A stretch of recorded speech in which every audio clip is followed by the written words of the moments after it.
We're talking about Fire Emblem today.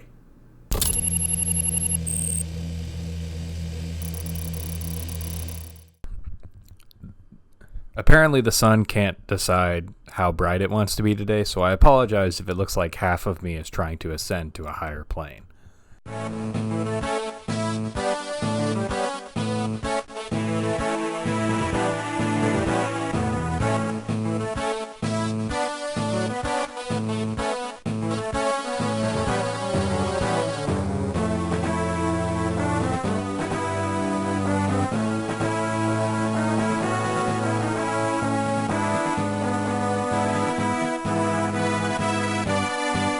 What is Fire Emblem? Well, Fire Emblem is a tactical RPG series created by the developer Intelligent Systems primarily for Nintendo game consoles.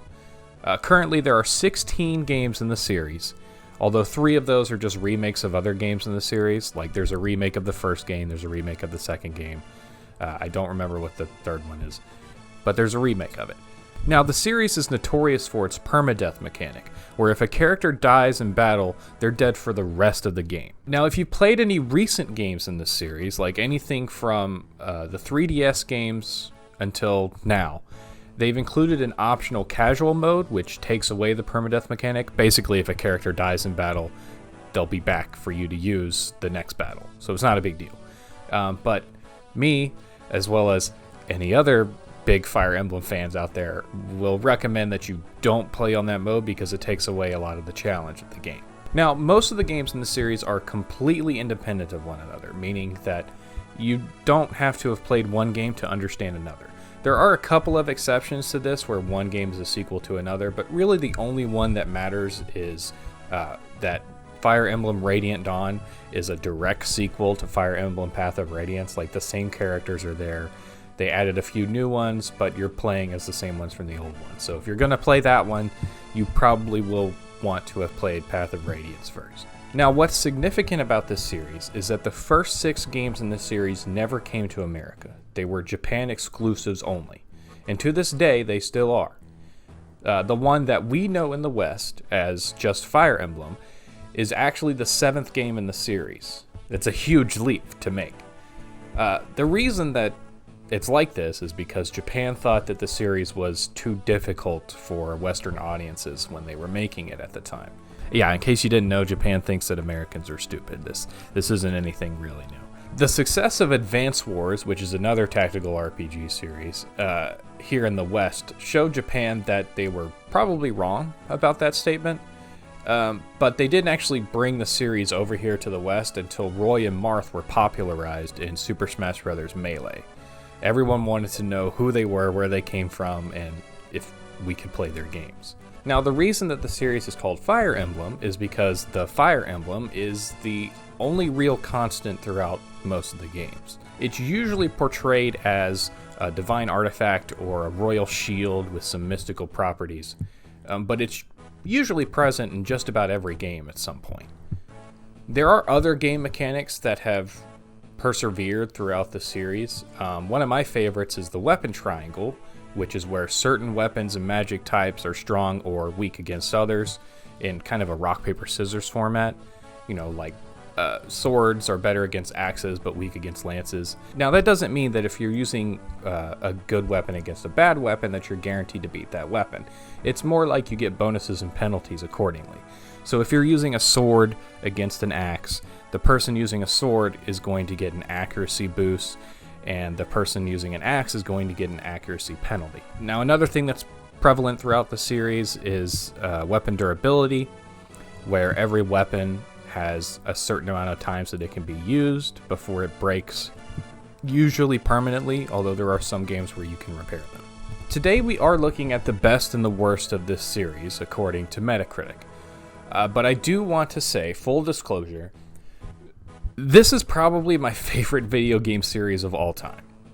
I've played almost every single game in the series, including some that haven't been released in America. But I've played and I love almost every single game in this series, so I want to be upfront that I will probably have some biases about these games. Just know that the scores I am using are actual Metacritic opinions. It's not just my opinion, it's the opinions of a bunch of other fans as well as actual critics in the industry. So please don't get mad at me if you don't like what I'm saying.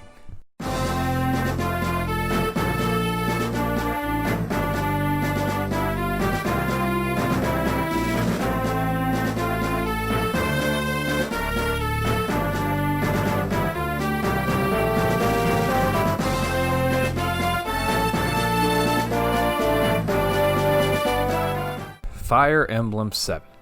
This game was released in America in 2003 for the Game Boy Advance. Currently on Metacritic, it has a 9.1 user score and an 88 critic score. And its full name is actually Fire Emblem The Blazing Blade.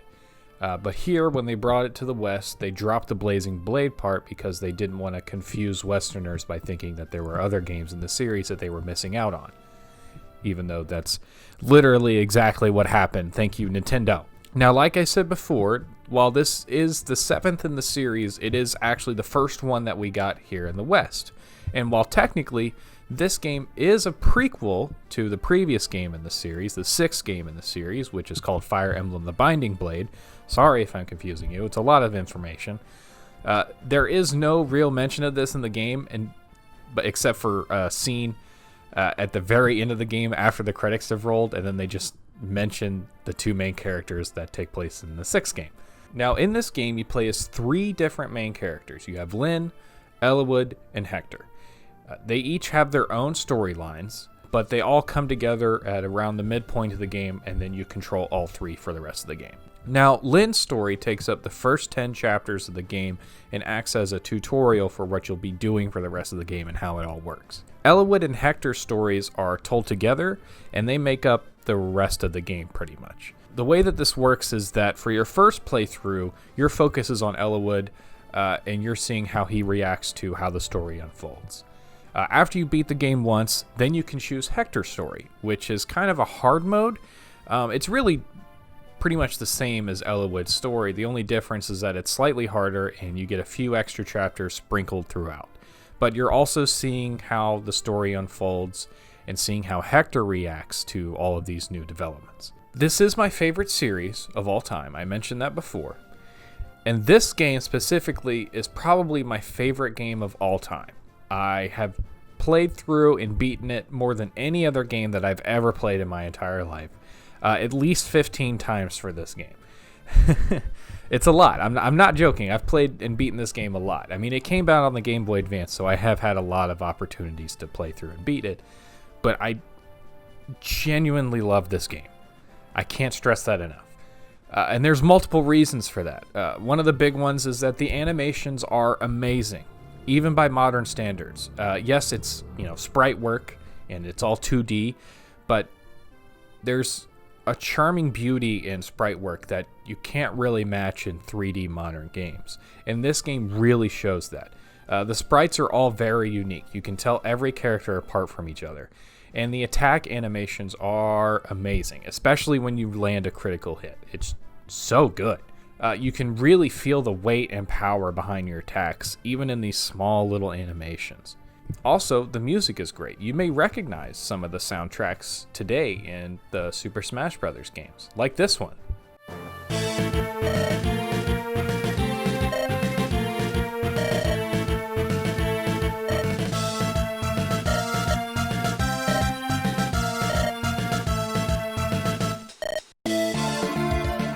Probably the most unique part of this game, and what really sets it apart from other tactical RPGs, is the characters. Each character has their own strengths and weaknesses in their stats and growth. Just because they're one class doesn't mean they're going to be exactly the same as another character in that class. Some of them will excel at speed, others at strength, so it's really up to you which characters you want to use if you're going for more attacks or just more overall power, stuff like that. Now, there's no real hub world for this game. You're not going back to a castle or anything in between chapters to interact with your characters or, buy stuff or anything like that. Everything that you do is in battle. Everything. And for the characters, the way that they tell their stories is through these things called support conversations. Basically, these conversations are available after characters are next to each other for a certain amount of time. And when you choose to have them have a support conversation with each other, you'll see a little backstory about the characters, about who they are, and what they think about the other character, and so on and so forth. These support conversations, when completed, also provide stat bonuses to the two characters when they're next to each other in any future battles. Although the game doesn't actually tell you what these bonuses are, but you can look it up online if you're really curious. Now, the big problem with support conversations is that each character can only have 5 support conversations in total. That doesn't sound like a big deal, but eventually you'll realize that any character that can support with another character can do so with that character 3 times, each time revealing more information than the last. I don't know if Nintendo was just had a brain fart at the time, but 3 doesn't go into 5. I don't know why they chose 5 support conversations max instead of 6, but it sucks. Also, a little side tangent here for any Super Smash Bros. Fans. It's kind of surprising how none of the characters in this Fire Emblem game are present in any other Smash Bros. Game.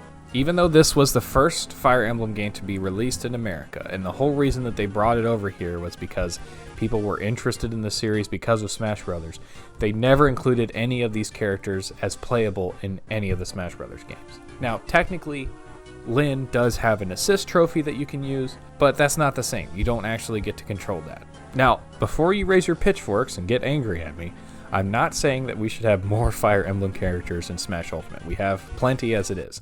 I'm just saying that out of all the characters they chose, they had much better options.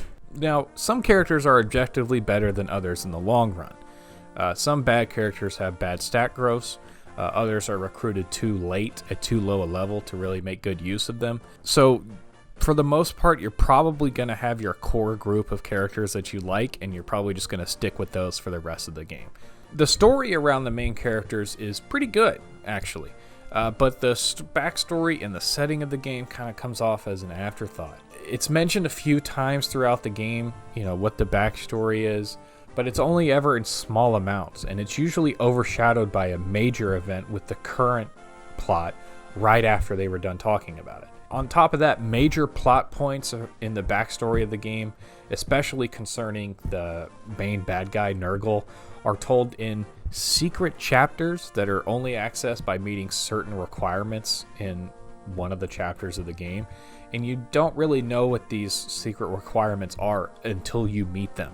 So you could just go through the entire game, and then it'll ask you at certain points oh, hey, you can play this secret chapter now. Would you like to? When you should always say yes. Or you could go through the entire game and miss almost every single one of those secret chapters because you never met the requirements. Really weird design choice there. Now, for anyone who wants to get into this game, I should warn you, this game is not easy. There's a pretty significant difficulty curve about halfway through the main story, around chapter 19, 20, somewhere around there. There's also no difficulty setting for these games. I know current Fire Emblem games have a difficulty setting. You can choose, normal, hard, easy, whatever. But this game doesn't have that option. You do unlock a hard mode, though, for every single character's story after you beat the game once, but that's even more difficult than it was originally, so just be warned.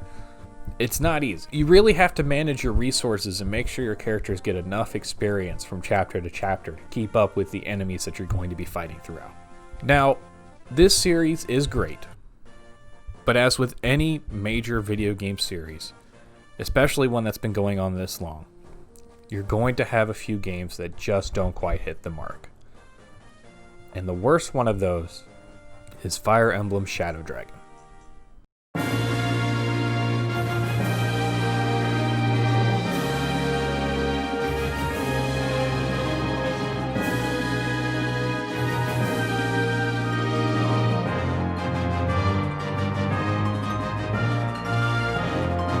Fire Emblem Shadow Dragon was released on the Nintendo DS in 2009. Currently, on Metacritic, it has a 7.1 user score and an 81 critic score, which is not bad for the worst game in the series. It's actually a pretty decent score. It mostly just seems like the fans had the most problems with it. It's the 11th game in the series, but this one is actually one of the remakes, and it's actually a remake of the very first game in the series, which starred Marth. So if you're wondering where Marth comes from in this series, it's this game. I hate this game, guys. I really, really hate this game. I don't like this game. It's actually only one of 2 games in this entire series that I actively despise. I don't like playing it. I don't like looking at it. It sucks. There's multiple reasons for it, most of which are probably why the game received such a mixed reception with fans. But we'll get to those in just a second. I have to let you guys know I don't like this game. My biases are definitely going to come off here, and I apologize in advance, but I hate this game. First off, the game was dumbed down to help with newcomers to the series. It was actually dumbed down in multiple areas, but the main one was that the story was simplified and some parts were cut out to avoid overloading players. Apparently, the original game had a lot of exposition, and they didn't want to, bore newcomers to the series, so they cut out some bits. Unfortunately, either because they cut out too much or they didn't do it well enough, this made it feel too short and simple, and it made the game a lot less memorable to people who played it. Now, this next problem is mostly just my bias showing. Some critics do agree, but it's mostly just a problem that I have. And that problem is that most characters can reclass into almost any other class in the game. There are some restrictions, like if you have too many of one class, you can't reclass into just that. You can take a character and just have them change into any other class on that level at almost any point in the game. Like, you could have a mercenary change into a mage. I don't know why you would want to do that, but they give you the option. Some people actually like this feature, and that's fine. Totally okay. I'm just not a fan of it. I think, in my opinion, it takes away from a character's uniqueness and what they specifically can contribute to your roster in a battle. If you can take any person and change them into any class that you want, well, now you can just make whatever you want, and it kind of takes away from a lot of the strategy in the game. Another problem with this game is that it's just ugly. Like, this game is ugly, guys. I'm sorry, but it looks bad. I know that it's on a handheld, but this is a pretty poor attempt at a handheld Fire Emblem game, in my opinion. The characters in their portraits look like lifeless dolls. I don't like it. I understand that one of the animators behind the portraits worked on Ghost in the Shell, and I love Ghost in the Shell, but I don't like these portraits. I'm sorry. I just think they're ugly. The worst part about it, though, is the sprites and the battle animations. They look like they're made of animated clay. I don't like it. I know I've said that a bunch of times, but I really don't like this. I don't know why they went with this weird 3D, 2D hybrid animation. It makes the game hard to take it seriously. I fumbled my words around there just because I hate the look of this so much. Now, to be fair, this was the first 3D handheld Fire Emblem game that they made, and the rest that they would make would be a vast improvement upon this. But this one is just bad. It's not good. Now, they did do some good things with this game. They added the weapon triangle, which I've said before I'm a personal fan of, and it wasn't actually present in the original Fire Emblem Shadow Dragon. Now, they did dumb it down a bit. As far as I can tell when I was doing my research, there are no disadvantages to using the wrong weapon. Like, if you use an axe against a sword, you're not going to suffer an accuracy penalty or any penalty at all. But you do get a bonus for using the right weapon, so the person using the sword will get an accuracy bonus against the axe. It's just that the axe doesn't suffer any penalties. I don't know why. To me, that kind of defeats the purpose, but whatever. They also added special chapters to recruit new characters if your roster is below a certain amount, so that way you don't struggle so much if all your characters are dying. Apparently, the original Shadow Dragon game had a lot of balancing issues, and the reason that they made this remake was not only to bring this first game with Marth to America, but to also correct a lot of these balancing issues. Unfortunately, their corrections kind of made this game really hard to sit through, and it's really just not worth it. The Fire Emblem series has changed a lot over the years. Recently, the weapon triangle has been dropped in favor of an emphasis on character skills, and while I was skeptical of this at first, they did a pretty good job of this in Three Houses, so I'm okay with it. There's also a bigger emphasis on character interaction and supports, which now have a bigger presence and are greatly encouraged, and they're practically necessary on harder difficulties if you want your characters to survive. It's honestly amazing that this series has gone on this long, especially since we didn't get it until it was about halfway through the series. The series was also almost canceled due to the poor sales of Radiant Dawn and the Shadow Dragon remake, so thank you to anyone who bought Fire Emblem Awakening, as you probably saved this series. Fire Emblem Awakening was their last chance to make a good selling Fire Emblem game, otherwise they were going to be just completely canceled, and it ended up selling really, really well, so thank you. Nintendo has also announced that they are releasing the Famicom version of the original Shadow Dragon game on the Switch on December 4th this year. They're going to be adding some quality of life upgrades. I'm going to put a link in the description down below to the trailer so you can check that out and see, whether or not you like it. I'm curious about it. I might get it when it comes out. I do still have a bad taste in my mouth when it comes to Shadow Dragon, but these quality of life upgrades might help a little bit. I've said before that I love this series, and I'm serious. This series to me is amazing. Anytime they announce anything about Fire Emblem, I'm very, very quick to leap on it and grab it. And while there are bad games in the series, they each played a role in how the series has developed so far, so I can't completely fault them. I mean, if it wasn't for the failure of Shadow Dragon, we wouldn't have had the success of Awakening. So, while they weren't great games, they did help the series continue to evolve. Now, in my opinion, all they need to do is release The Binding Blade, which is the 6th game in the series, in the West, so we can finally play Roy's game in English through legal means. Thank you for watching my video. I hope you walk away from this with a greater understanding about this series and what it means to me and other fans, as well as Nintendo itself. I hope to see you on the next one.